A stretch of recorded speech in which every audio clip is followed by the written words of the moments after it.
News पर जानिए करनेलगंज विधानसभा क्षेत्र से कब कौन बना विधायक, किस वर्ष और कितने दिनों तक किसकी कायम रही बादशाहियत, किस दल से कौन कब बना एमएलए, सबसे ज्यादा किस राजनीतिक घराने का रहा कब्जा, वर्चस्व की जंग में किसे विरासत में मिली विधायकी, 42 साल तक दो ही राजनीतिक घरानों का रहा दबदबा। आइए जानते हैं करनेलगंज विधानसभा क्षेत्र का आजादी से लेकर अब तक का पूरा इतिहास। वर्ष 1947 में 15 अगस्त को देश आजाद हुआ और 26 जनवरी 1950 को संविधान लागू हुआ। आजादी के बाद 1951 में तरबगंज पश्चिमी 281 में नाम से बनी विधानसभा में रघुराज सिंह कांग्रेस से विधायक बनकर सदन पहुंचे। 1957 में विधानसभा क्षेत्र सरयू 282 के नाम से हुई तो सरस्वती देवी ने कांग्रेस से इस पद की गरिमा बढ़ाई।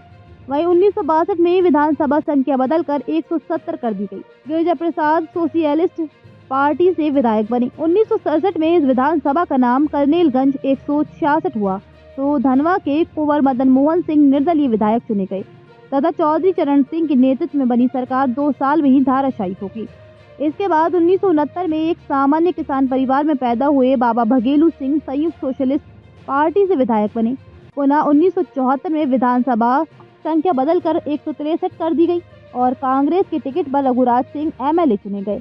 लेकिन 1975 में देश की प्रधानमंत्री इंदिरा गांधी के द्वारा आपातकाल की घोषणा कर दी गई, जिसके बाद 1977 के चुनाव में जनता पार्टी के टिकट पर त्रिवेणी सिंह विधायक हुए।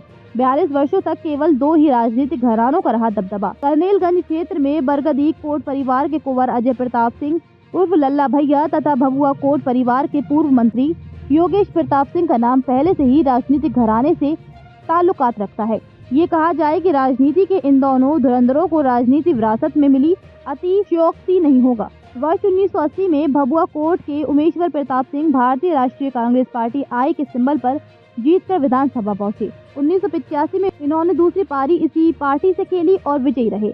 लेकिन 1989 में धनवा रियासत के एकमात्र वारिस कुंवर अजय प्रताप सिंह उर्फ लल्ला भैया उमेश्वर प्रताप सिंह को शिकस्त देकर निर्दलीय विधायक चुने गए। इसके बाद 1991, 1993 व 1996 के चुनाव में लल्ला भैया अपने जादू का करिश्मा बरकरार रखा। एक लंबे अंतराल के बाद 2002 में करनेलगंज विधानसभा संख्या बदलकर 147 कर दी गई और भभुआ कोट के योगेश प्रताप सिंह ने बसपा के टिकट पर चुनाव लड़कर इस सीट को अपने कब्जे में कर दिया।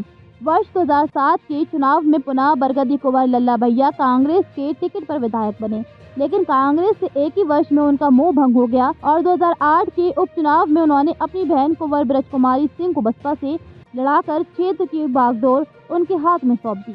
2012 में विधानसभा संख्या 298 हुई और योगेश प्रताप सिंह ने सपा के टिकट पर लड़कर 2017 तक विधानसभा का प्रतिनिधित्व किया। तो एक बार फिर 2017 में लल्ला भैया ने भाजपा के टिकट पर लड़कर योगेश को परास्त किया।